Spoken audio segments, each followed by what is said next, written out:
மாணவர்கள் எவரும் போதைக்கு அடிமையாகாதீர்கள். அடிமையானவர்கள் மீண்டதாக சரித்திரமில்லை. எனவே உங்களையும் சமூகத்தையும் பாதுகாத்துக் கொள்ளுங்கள். உங்கள் நலன் கருதி கல்வி டிவி.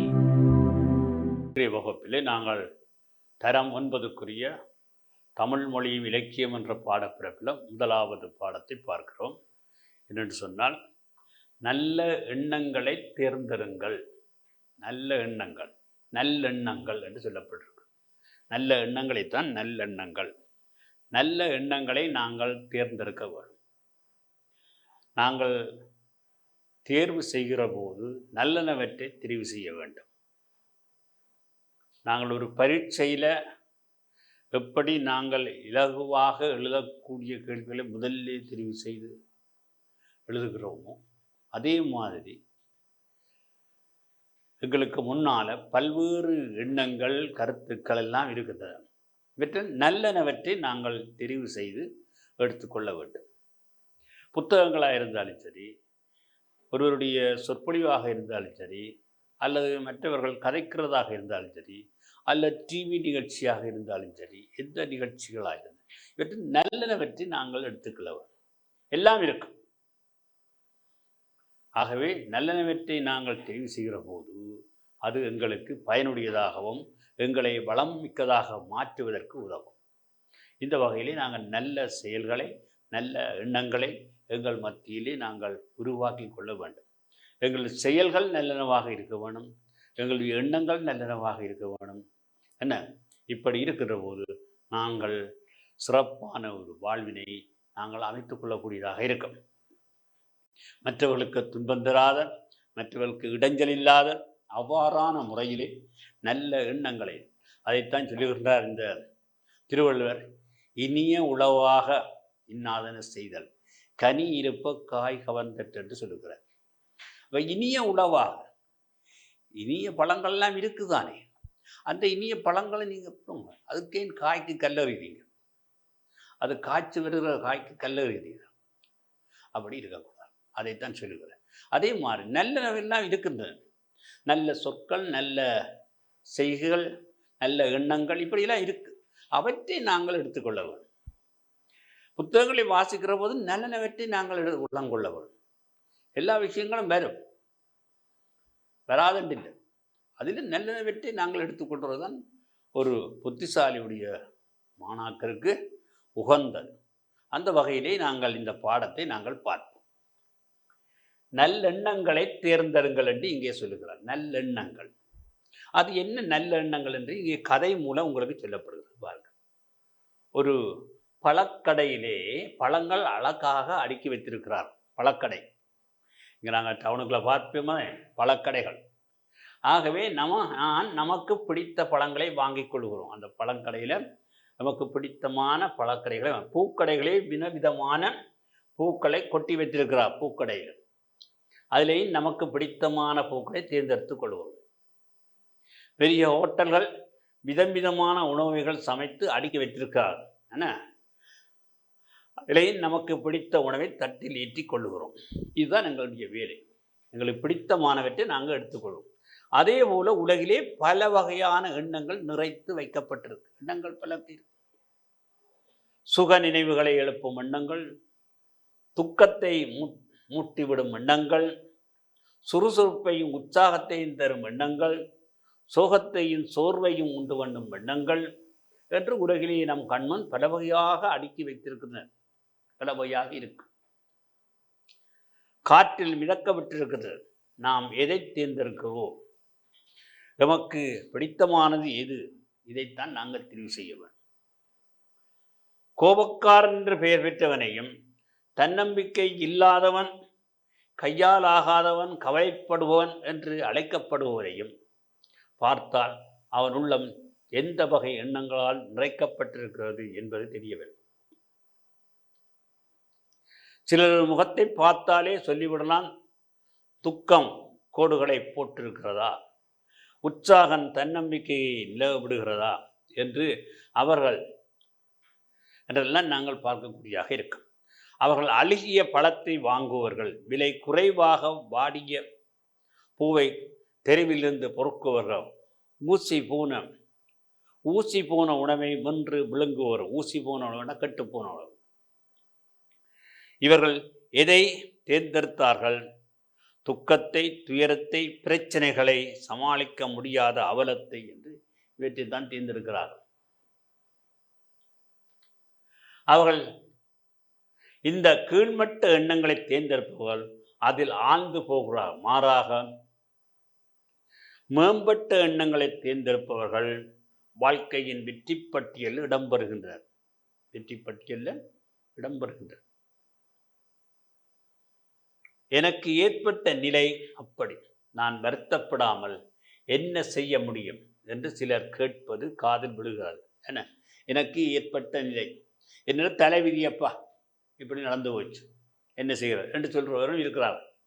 வருத்தப்படுவது பிரச்சனைகளுக்கு வழிகாட்டுவார். வருத்தப்படுவதால் பிரச்சனைக்கு வழிகாட்டார்.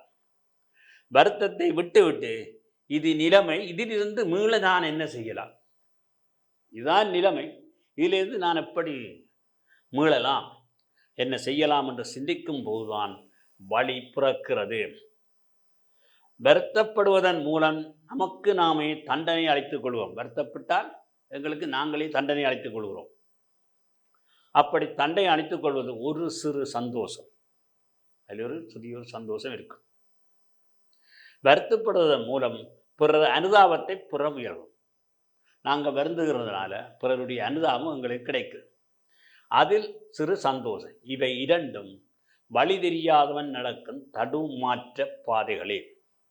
இந்த ரெண்டு விதமானவை வழி தெரியாமல் நடக்கின்றவனுடைய தடுமாற்றமான பாதைகள் தான். பயம், கோபம், பொறாமை, குற்ற உணர்வு, கவலை, இவற்றை தாழ்த்தும் உணர்ச்சிகள், இதெல்லாம் எங்களை தாழ்த்துகின்ற உணர்ச்சிகள், நெகட்டிவ் என்று கூறுகிறார்கள் மோசன். இந்த கீழ் உணர்வுகள் மனிதனது சிந்திக்கும் திறனை சிந்திக்கும் அமைப்பை முடக்கி விடுகிறது. இந்த கீழ் உணர்வுகள் எங்களுக்கு நாங்கள் மேற்கொண்டு சிந்திக்க விடாமல் முடக்கி விடுகிறது என்று கூறுகிறார். மன சிகிச்சை மருத்துவர்கள் முடக்கப்பட்ட மனம் செயலற்று போகிறது. முடக்கப்படுவது மட்டுமல்ல, நமக்கு நல்ல யோசனைகளையும் நம்பிக்கையையும் கொண்டு தந்துவிட உதவக்கூடிய நமது மனத்தின் வாய்க்கதவை இவை சாத்தி விடுகின்றன. அப்படி ஒரு நல்லது நடக்க வேண்டும் என்ற அந்த நிலை கூட இல்லாமல் கதவு சாத்தப்பட்டு விட்டது என்றதான் கருத்து. நேற்று என் நண்பர் கூறினார், நல்ல விஷயத்தை சொல்லுவோமே, அல்லாது ஏன் சொல்ல வேண்டும் என்றார். நாங்கள் நல்ல விஷயத்தை சொல்லுவோமே, அல்லாதவற்றை ஏன் சொல்ல வேண்டும்? அதைத்தான் இங்கே நான் சொன்னது மாதிரி, கனி இருப்ப காய் கவன் தற்று என்று வள்ளுவர் கூறுகின்றார். உண்மைதானே? கனி இருக்க புளிக்கும் காயை கடிப்பானேன், மனத்துக்குள்ளே விடும். சரியான எண்ணங்களை தேர்ந்தெடுக்கும் பொறுப்பு நம் கையில் இருக்கிறது. பரீட்சையில் ஃபெயிலாகிவிட்ட மாணவன் ஒருவன் தற்கொலை செய்து கொள்கிறார். என்ன, அண்மையில் ஏஎல் பரீட்சை முடிவுகள் வந்தது. ஆனால் ஃபெயிலான மற்றொரு மாணவனோ கணித மேதை ராமானுசத்தை விட ஆங்கிலத்தில் கும்பகோணத்து கல்லூரியிலே ஃபெயிலாக்கவில்லையா? என்ன, மற்றொரு மாணவனோ கணித மேதை ராமானுஜத்தை கூட, அவர் கணித மேதியாக இருக்கிற ராமானுஜன் கூட ஆங்கிலத்திலே கும்பகோணம் கல்லூரியிலே ஃபெயிலாக்கவில்லையா? அவர் அங்கே ஆங்கிலத்திலே அவரை ஃபெயிலாக்கி விட்டார்கள். என்ன யோக்கியதை இருக்கிறது இந்த பரீட்சை முறைக்கு என்று எடுத்துக்கொள்கிறார். எது நல்லது என்பதை நீங்கள் சிந்தித்து பாருங்கள்.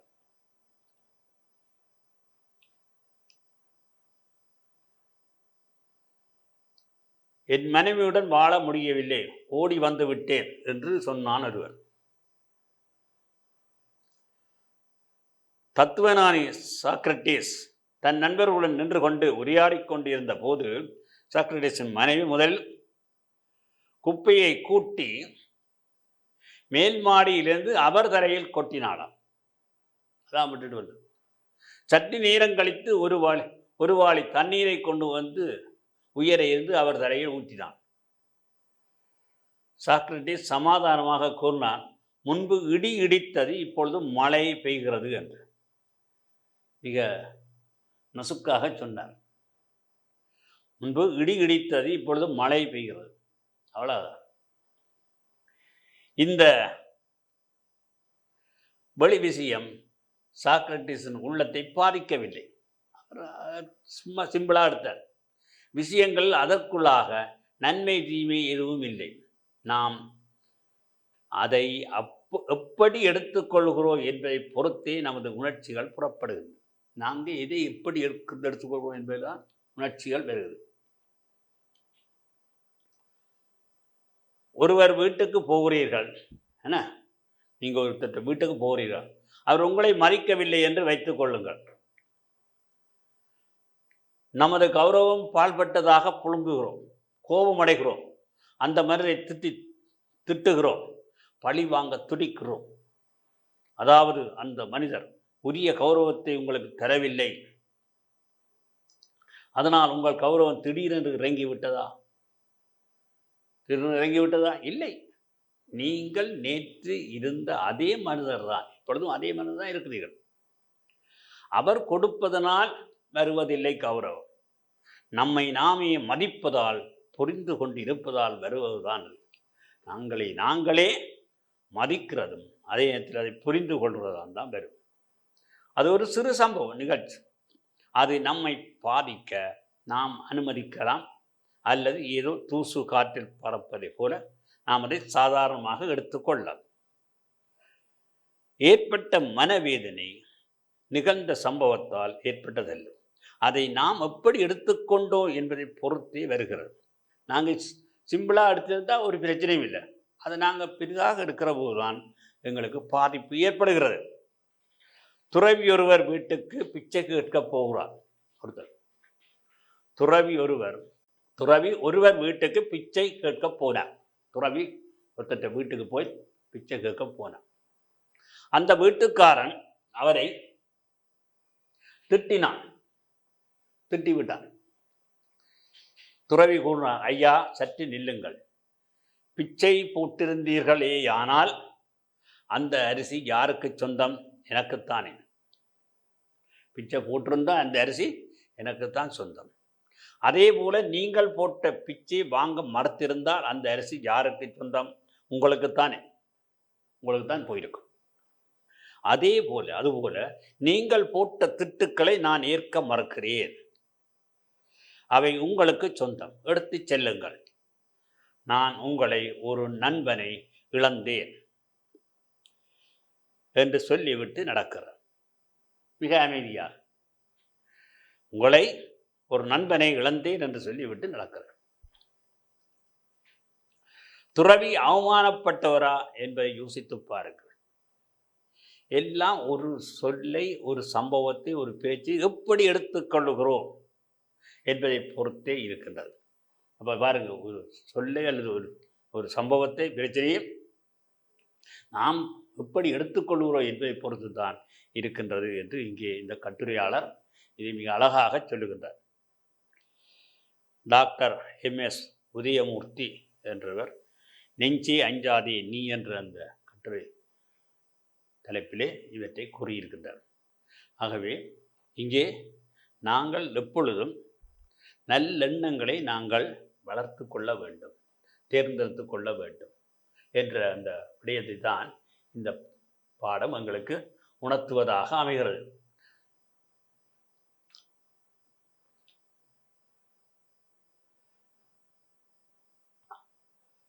நல்லெண்ணங்களை தேர்ந்தெடுங்கள் என்று தலைப்பு போடுகிறார். நாங்கள் இதை எப்பொழுதும் நல்ல எண்ணங்களை நாங்கள் தேர்ந்தெடுத்து கொள்ள வேண்டும் என்பதற்கு தான்.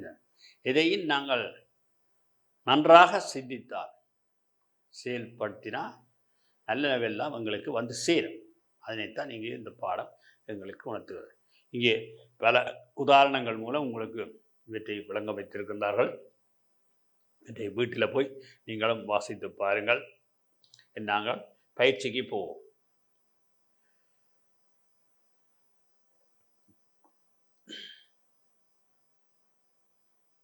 வருகிற அரும்பதங்கள் இங்கே சிலர் தரப்பட்டிருக்கு, அதையும் பார்த்துட்டு அங்கே போவோம். ஊசி போனேன்னா பழுதடைந்து இல்லை கெட்டு போனேன்னு தான் கருத்து. இந்த சாப்பாடுகள் கெட்டுப்போன திட்டுக்கள், ஏச்சுக்கள், சம்பவம், நிகழ்வு, கையால் ஆகாதவன் ஒன்றும் செய்ய இயலாதவன், குற்ற உணர்வு, தவறு செய்து விட்டோம் என்ற எண்ணம், யோக்கியை அருகதை. எண்ணங்களின் வகைகள் எவை என்று சொல்லுகிறேன். எண்ணங்கள் பல வகை என்று நான் சொல்லியிருக்கிறேன். நல்ல எண்ணங்களும் இருக்கின்றன, தீய எண்ணங்களும் இருக்கின்றன. நல்ல எண்ணங்களை நாங்கள் எடுத்துக்கொள்ள வேண்டும். பல வகையான எண்ணங்கள் எங்கள் மத்தியிலே இருக்கின்றன. நல்லனவென்று சொல்லப்படுகின்றவை அல்லது எங்களுக்கு வருமானம் தரக்கூடியது என்று சொல்லப்படுகின்றன. இப்படி பல எண்ணங்கள் எங்கள் மத்தியிலே உலாவிக் கொண்டு இருக்கின்றன. துக்கத்துடன் உற்சாகமின்றியும் தன்னம்பிக்கை ஏற்றும் உள்ள ஒருவர் எத்தகைய எண்ணங்களை தேர்ந்தெடுத்திருப்பார்? எத்தகைய எண்ணங்களை தேர்ந்தெடுப்பார்? துக்கத்துடன் உற்சாகமின்றியும் தன்னம்பிக்கை ஏற்றம். அவர் என்னென்னா இதுலேயும் அவருக்கு தன் நம்பிக்கை இல்லை, எல்லாம் ஃபெயிலியர், உற்சாகம் இல்லை.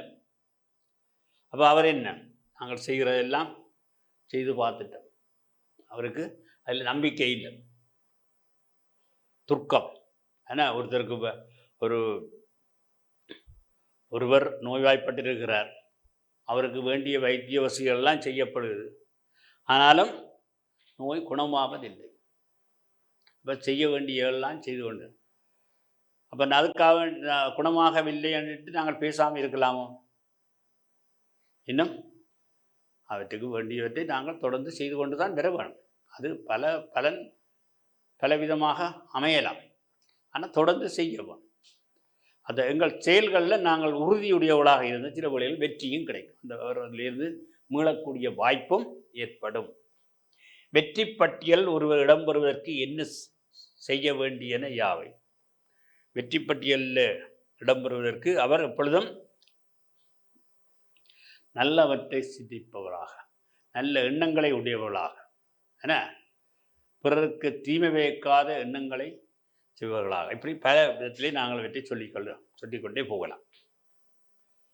வழி தெரியா தடுமாறுகிறவன் எவ்வகை சந்தோஷங்களை பெறுகின்றார்? அவருக்கு சந்தோஷத்தை பெறுறார். அவர் சந்தோஷத்தை பெற முடியாது. ஏன்னா வழி தெரியா தடுமாறுகின்ற எவ்வகையில் சந்தோஷங்களை பெறுகின்றார்கள்? துக்கம். சாக்ரட்டிஸ் வாழ்க்கை சம்பவத்தின் மூலம் கட்டுரையாளர் உணர்த்த விளைவது. இதையும் நாங்கள் சிம்பிளாக எடுத்துக்கொள்ள வேண்டும். அவருடைய வாழ்க்கையிலே அவருடைய மனைவி குப்பையை கொண்டு வந்து தலையில் கொட்டி விடுறார், பிறகு தண்ணீரை கொண்டு வந்து தலையை ஊற்றுறார், முதல் இடி இடித்தது இப்போ மழை பெய்யுதுன்னு சொல்கிறார். சிம்பிளாக அவர் எடுத்துக்கொண்டார். அவர்கள் அங்கே செய்கிற செயலுக்கு இவர் எதிர்க்காமல் அல்லது அதை கண்டு கோபப்படாமல் இப்படி பேசுகிறார். அப்படி அவர் அதை அவர் இலகுவாக அதை எடுத்தபடினால அவர் வெற்றி அடையக்கூடியதாக இருந்தார் என்று இங்கே சொல்லுகின்றார். ஆகவே இந்த கிரகித்த பேச்சு வீடுகளில் செய்து பாருங்கள். மேம்பட்ட எண்ணங்களை தேர்ந்தெடுத்து வாழ்வில் வெற்றி பெற்ற முக்கிய ஆளுமைகள் பற்றிய விவரங்களை தொகுத்து கலந்துரையாடல் நடத்த சொல்லியிருக்கு. அதை நீங்கள் என்ன யார் யார் எவ்வாறு செயல்பட்டார்கள் என்பது பற்றி ஒரு ஆளுமை கருத்தை நீங்கள் கலந்துரையாடி பெற்றுக்கொள்ள முடியும். இப்படியாக நீங்கள் இவற்றை செய்து கொண்டு வரலாம். இனி நாங்கள் இந்த மொழிப்பயிற்சியை பார்ப்போம். இதில் ஒரு மொழிப்பயிற்சி ஒன்று இருக்கு. பெயர் சொல் உண்டு.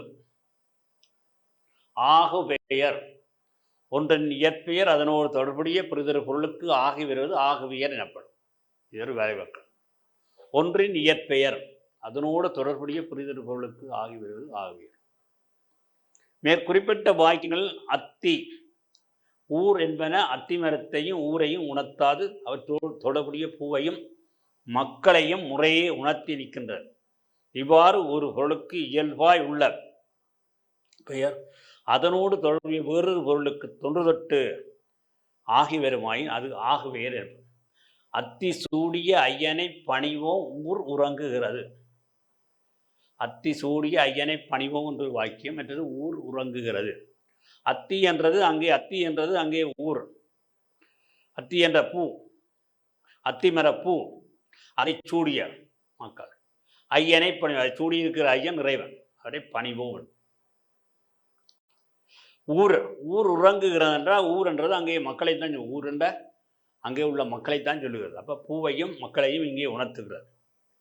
அத்தி என்றது ஒரு பூவையும் அதை மக்களையும் ஊர் மக்களையும் உணர்த்துகிறது. இதுதான் ஆகவே வரைவிலக்கணம். இனி பொருளாகவே மல்லிகை சூடினால் இங்கு முதற் பொருளின் பெயர் அதன் உறுப்பாகிய மலருக்கு ஆகிவிடுகிறது. முதற் பொருளின் பொருள் பெயர், அதான் முதற் பொருளின் பெயர் அதன் உறுப்பாகிய மல்லிகை என்று சொல்லியிருக்க மல்லிகை பூவைத்தான் குறிக்கிறது. ஆனால் மல்லிகை என்பது அங்கே மரத்தினுடைய பெயர் மல்லிகை, பூவுக்கு ஆகி வருகிறது. மரத்தினுடைய பெயர் பூவுக்கு ஆகி வருகிறது. முதற்பெயரின் பெயர் இது, முதற்பெயர்ன்றது மரம், மலருக்குத்தான் ஆகி வருகிறது. மல்லிகை சூடினான்டா அங்கே பூவைத்தான் சூடுறது. மல்லிகை கொடியை சூடுறது, கொடியினுடைய பெயர் தான் அது மல்லிகை, மல்லிகை கொடி என்று சொல்லுவார். மல்லிகை சூடினால் இன்றைக்கு கொடியை சூடையில் பூவை சூடுகிறார் என்றது ஆகும். சினையாக பெயர் வெற்றிலை நட்டண்டு மாறிவர். வெற்றிலை என்பது அங்கே ஒரு உறுப்பினுடைய பெயர், சினையினுடைய பெயர். ஆனால் அது நட்டான் இன்றைக்கு அதை கொடியைத்தான் நடுகிறான். ஆகவே வெற்றிலை என்னும் சினையின் பெயர் அதன் முதலாகிய கொடியை குறிக்கிறது. இதனை சினையாக பெயர் என்று சொல்லுவார். இனி இடவாக பெயர் இலங்கை வென்றது என்று சொல்லுகிறார். இங்கு இலங்கை என்ற இடப்பெயர் அங்கே அது அந்த டீமில் விளையாடின வீரர்களைத்தான் குறிக்குது. அப்போ இடவாகவே இலங்கை போய் அப்படியே நடந்து போய் வென்று போட்டு வந்ததா? இல்லை, அங்கே இலங்கையில் இருந்து சென்ற வீரர்கள் தான் வென்றிருக்கிறார். ஆகவே இதை சொல்றது இடவாக பெயர். காலவாக பெயர் கார்த்திகை பூர்த்தது. கார்த்திகை என்ற ஒரு பூமரம் பூக்கு, கார்த்திகை என்ற காலத்தினுடைய பெயர் அந்த பூவுக்கு ஆகி வருது. கார்த்திகை காலத்தின் பெயர் அக்காலத்திலே பூக்கும் கொடிக்கு ஆகி வந்தவர்களால அதனை காலவாக பெயர் என்று சொல்லுவோம். குணவாக பெயர் வெள்ளை பூட்டி உள்ளுதான். வெள்ளை பூட்டி உள்ளதான், வெள்ளை மாடு பூட்டி கலப்பையில் பூட்டி உழுகிறான். அப்போ வெள்ளை என்ற அந்த குணத்தினுடைய பெயர் அந்த நிறத்தையுடைய இறுதிக்கு ஆகி வருகிறது. அது குணமாக பெயர். தொழிலாக பெயர் ஒரு தொழிலின் பெயர் அத்தொழிலை அடைந்த உணவுக்கு ஆகி வருகிறது. பொரியல் உண்டேல், பொரிக்கிற என்ற தொழில் அந்த பொரிக்கப்பட்ட அந்த பொருளுக்கு ஆய்வு பொரியல் உண்டேல். வாழைக்காயோ என்ன மரவள்ளி கிழங்கு பொரியலோ தான் இதை தொழிலாக பெயர் என்று சொல்லுவோம், பொரியல்.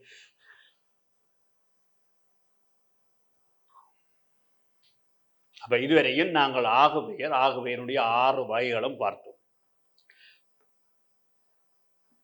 வீராவியர், இடவாக பெயர், சினியாக பெயர், காலவாக பெயர், உணவாக பெயர், தொழிலாக பெயர் என்று சொல்லி 6 வகை பெயர்களை பார்த்தோம்.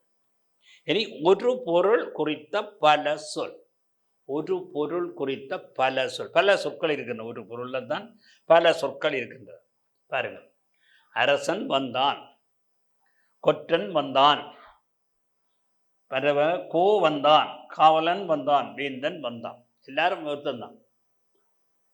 அரசன், கொற்றவன், மன்னன், கோ, காவலன் எல்லாம் அங்கே அரசனைத்தான் குறிக்கிறது. நிலை உள்ள வாக்கியங்களில் அரசன் என்ற சொல் சுட்டும் பொருளை குறிக்க கொற்றவன், மன்னன், கோ, காவலன், வேந்தன் என்ற பல சொற்கள் வந்தன. இவ்வாறு தமிழ் மொழியை ஒரு பொருளை குறிக்க பல சொற்கள் உள்ளன. இத்தகைய சொற்களை தெரிந்து கொள்ள வேண்டும். இங்கே சில சொற்கள் தரப்படுகின்ற கவனியுங்கள். அருள், இரக்கம் என்று சொல்லலாம், கருணை, தயவு, கிருபை என்றெல்லாம் சொல்லப்படும். அடவி என்றால் காடு, கானகம், ஆரணியம், சுரம், கான் என்றெல்லாம் சொல்லப்படும். அழல், அக்கினி, கனல், தளல், தேயு, தீ, நெருப்பு. ஆபரணம், ஆரம், இழை, கலன், நகை, பூண். ஆற்றல், உரம், வல்லமை, வலிமை, சக்தி. இரத்தம், குருதி, சோரி, உதிரம், செந்நீர், கரை என்றெல்லாம் சொல்லப்படும். குற்றம் ஆசு, கசடு, களங்கம், தவறு, பிழை. கூந்தல், குழல், கேசம், அழகம். சுத்தம், புனிதம், தூய்மை, பரிசுத்தம், மாசின்மை. சிநேகிதர், நண்பர், தோழர், கேள்வர். துன்பம், அல்லல், இன்னல், இடர், துயர், இடும்பை. நித்திரை, துயில், உறக்கம், அனந்தல், தூக்கம். இப்படியெல்லாம் இங்கே ஒரு பொருள் தருகின்ற. நீர், அப்போ, சலம், புனல், சிந்து, தீர்த்தம். மலை என்ற அசலம், கிரி, பர்வதம், குன்று, விலங்கல், சிகரம்.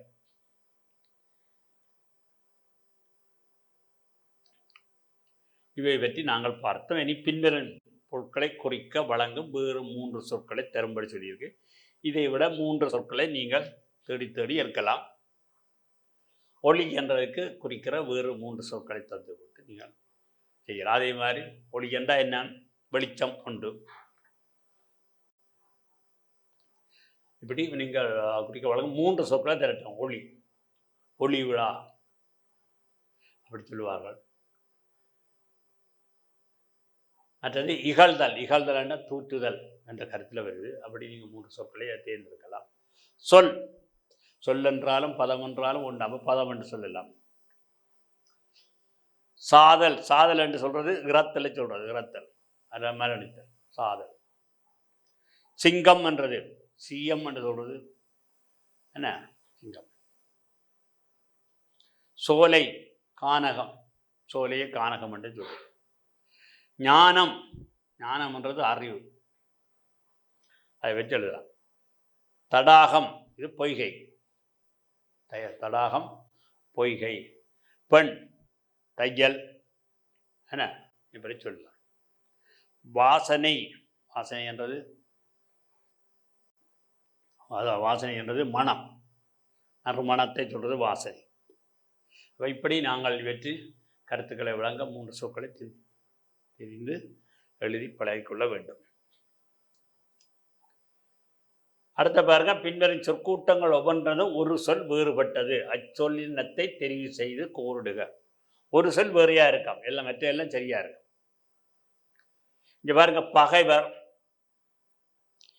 ஏதிலார், எதிரிகள், தெவ்வர், தீயவர் என்று சொல்லுகிறார். இப்போ இதில் ஏதிலார் என்றதான் வித்தியாசமான சொல், மற்றையெல்லாம் ஒரே மாதிரி இருக்கு. பகைவர், எதிரிகள், தெவ்வர், தீயவர் என்றெல்லாம் சொல்லப்படுது. பூ, மலர், படம், புஷ்பம், பீ என்று. பூ, மலர், பூவை, மலர் எல்லாம் ஒன்றுதான். புஷ்பம், பீ என்று சொல்லுகிறார். அந்தை பொழுது, மாலை பொழுது, மாலை வைகரை, சாயங்காலம், முன்னிரவு.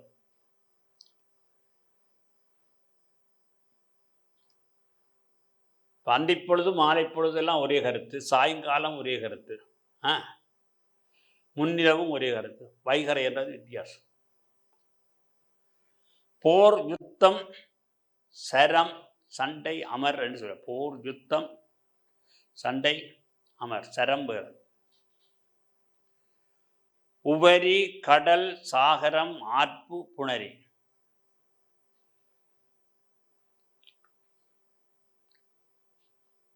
கடல், சாகரம், ஆற்பு இவரெல்லாம் ஒரே புணரி என்றது வித்தியாசமான. மேகம், சுரும்பு, கொண்டல், கார், முகில் என்று சொல்லுகிறார். கொண்டல் என்றது வித்தியாசமான, மற்ற எல்லாம் ஒரே கருத்தில் வரும். கயவர், கீழோர், பாமரர், தீயோர், சிறியோர். கயவர், கீழோர், பாமரர், தீயோர் என்று சொல்லலாம். சிறியோர் என்றது வித்தியாசமானது. இப்படியே நாங்கள் இவற்றை செய்து கொண்டு பார்க்கலாம். வயல், பழனம், தலை, களனி, செரு என்று சொல்லுவார்.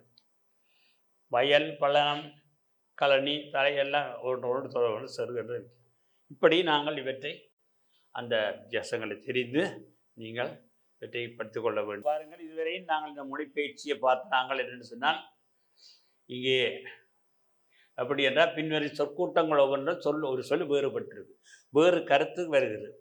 ஒரே கருத்துடைய சொற்களாக சில சொற்கள் ஒன்று வித்தியாசமாக வரும்.